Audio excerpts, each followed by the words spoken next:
I added Tabasco to Wendy's chili and used it to get second place in a chili cook-off. Title basically says it all. This wasn't a professional organized competition. There was some BMX event with a couple hundred people and they always have a chili cook-off. I'm not much for cooking, so I thought it would be funny to throw a bunch of Wendy's chili in a crock pot and see if anyone noticed. They didn't. I've been a vegetarian for roughly 12 years, so this was a long time ago.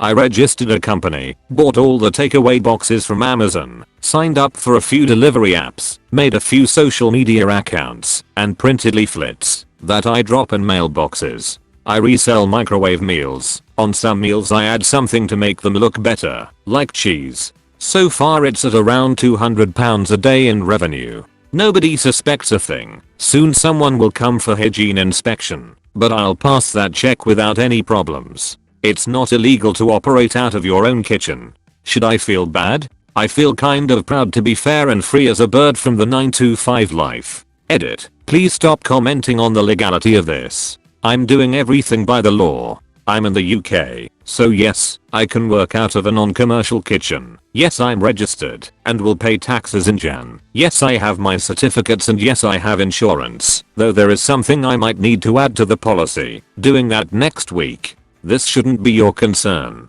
I'm legal. This is a confession sub, not legal advice. Not breaking any laws, just ruining my karma viral for selling people heated up food from a microwave at home. Welcome to the Daily Reddit Digest, your daily source of the top and trending stories from around the web.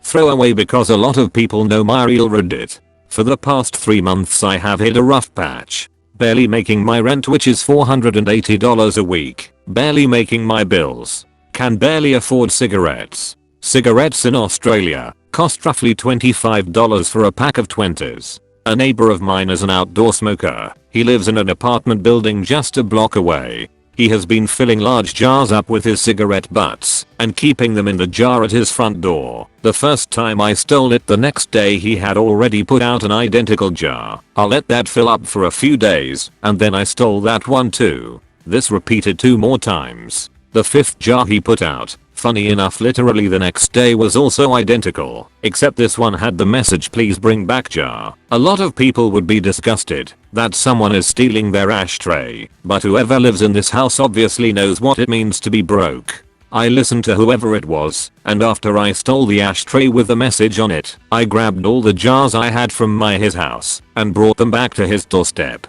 Ever since then, he has been leaving me half cigarettes in the ashtray. Our routine is, he smokes, fills it up, I take it home, and bring back the jar I had taken recently. It's literally now a whole system. 2 jars constantly in rotation between us both. And we have never even met each other or seen each other before. TL. Doctor, starting stealing ashtrays off my neighbor. Now we have a whole system together where he supplies half cigarettes for me every couple days. I made my brother think he has alopecia for the last 15 years. This is probably the pettiest thing I have ever done, and I regret it to this day. When I was 15 years old, I got my first job and started to have some money of my own. I used my money to spoil myself and purchase nicer things like clothes, shoes, makeup and salon brand shampoo. My brother used to sneak into my bathroom and constantly steal my nice shampoo. He would use them, and most of the time he would leave them open in the bathtub. This would result in the rest of the shampoo going down the drain and leave me with empty containers. This drove me completely insane, and I hated him for taking my things. I tried to speak with my parents about this, but they told me that I should just learn to share. One day I went out and purchased hair removal cream. I mixed this into my shampoo bottle and left it in my bathroom. I gave him a verbal warning not to use my newly purchased bottle, but he stole it again anyway. Over the next few days his hair slowly started to fall out, and small bald patches started to appear. Seeing what I had done, I immediately emptied the remaining shampoo. I felt terrible, and I truly didn't think it would have as a dramatic effect as it did. My mother took him to the doctor to get checked out, and they diagnosed him with alopecia. He then had to start using this special and terrible smelling shampoo to combat this. His hair did grow back, but I just recently found out that he is still using the shampoo in order to prevent another alopecia flare up. It has been 15 years now, and I have never told my brother that I caused him to lose his hair. Edit. Some people are asking why I let this go on for 15 years. I honestly had no idea that he was still using the shampoo and just assumed he stopped at some point, or that the doctor had told him he didn't have alopecia. I just helped him move over the weekend and found a fresh bottle of the shampoo in his bathroom. I completely forgot about this until now. Edit 2. He lived in the basement in the mother-in-law suite, so it did take a lot of effort for him to come in my second floor private bathroom to steal my shampoo and conditioner. Not trying to defend my poor decision, but he didn't just happen to use it by mistake. I didn't just leave my things lying around. When I was a server, I threw a customer's phone into a trash compactor. I had just started serving tables at a restaurant, and I was working my first super busy brunch shift. I had 6+ tables, and I'm not gonna lie, I had a tough time running all the mimosas that my tables were ordering. I could tell that one table of all women were getting abnormally angry about their drinks taking a while. I apologized for the delay and made a joke about it being an especially busy shift. I offered them a round of drinks on me to smooth the situation over. When I walked away, one lady murmured under her breath that I was an incompetent cunt. Let's stop there. It's common for people to treat servers like shit, but this was the first time I ever had experienced being spoken to like I was garbage. I shook it off and continued to be nice to them, but it only got worse from there. They started to laugh at me and shit talk me to one another. They told me that my future career looked pretty bleak, considering I couldn't even serve tables. Honey, even a toddler can deliver drinks. When I took their order for food, one woman refused to speak to me. She just stared at me while her friend ordered for her. By now I'm pissed. I asked her why she felt the need to have her friend order for her. She laughed in my face, looked down at the menu, and said because I was a dumb little bitch.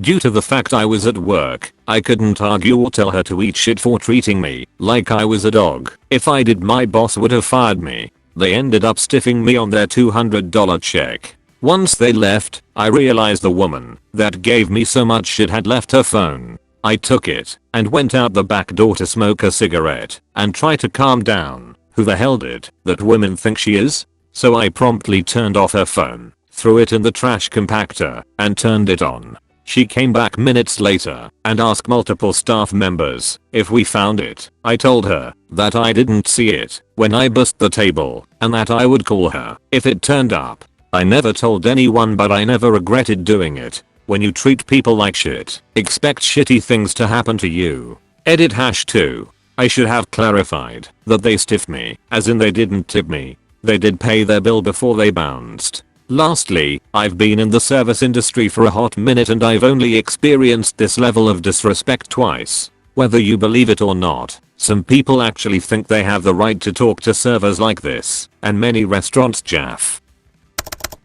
I used to spit in my mom's cokes and melt sleeping meds in them growing up. My mom was very physically and psychologically abusive to me and my siblings. When I was a teen, she went through what I can only assume is a years-long major depressive episode where she would come home from work, sit in her lazy boy chair and basically force me to be her handmaiden. She would make me put lotion on her feet, which was extremely degrading and humiliating and gross, and iron her laundry for work, often multiple times, until I did it back quote right, and fix her cokes and cook her dinner and all that jazz. My mom was prescribed sleeping medications during that time period because she wasn't sleeping, but she refused to take it, which led to her sitting awake in her stupid chair, watching Fox News, and bossing me around all night long, prone to outbursts of anger and physical attacks on me. I eventually got sick of the codependency and slave driving, and started spitting in her cokes and melting her sleeping meds in them. It was the only way I could get some dang time to myself and not be forced to sit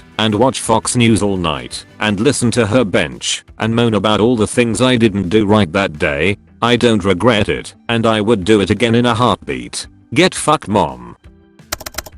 In high school, I forged all of my report cards back in high school. I wasn't a great student and report cards always got me in a lot of trouble. Around the 9th grade I started intercepting the mail, scanning in my report card on my Windows PC, then carefully changing all the grades and comments from my teachers using text and numbers that were already on the page. Afterward, I'd very carefully print it out so everything was in the correct spots, then folded it up and put it back in the envelope. At one point in time, my mother was corresponding with one of my teachers via email to track my progress. I went as far as to make an email address that matched my teacher's, just from a different domain, and would delete the real emails from my teacher and forge fake emails. That made me look better. Somehow, I never got caught.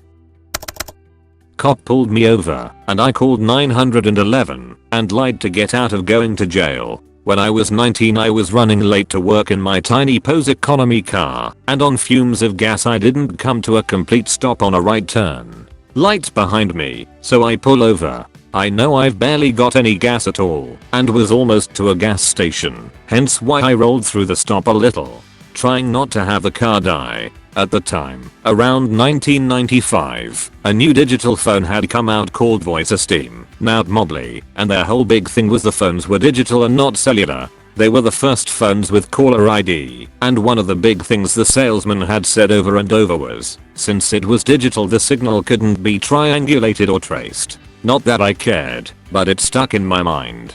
Well, as I give the cop my license, registration and insurance card I got an idea. I knew if I was late to work I was going to lose my job. They were super strict there. So I get an idea, and right after I hand the papers to the cop and he's walking back to his cruiser I called 911 and tell the operator I just saw a guy with what looked like a shotgun walk into a 7-Eleven that was about 2 blocks away. I confirmed the address, then I hung up. About 30 seconds later the cops come sprinting to my car and hands me all my stuff and rushed says, "Come to a complete stop next time." Then peels off to the direction of the store. Pushed my car to the gas station that I'd almost made it to, and felt pretty pleased with my ingenuity. I was an idiot and I confess. Edit. Wow, this blew up. I forgot to mention I would have gotten arrested, booked, and released because I was driving with a suspended license for unpaid traffic tickets, and I had a bench warrant for it because I'm an idiot. So it wouldn't have been just a few minimums late to work. The job was a physical high turnover one that didn't tolerate much. Thanks for listening. Check out our playlists for the newest daily videos. Don't forget to subscribe and hit the like.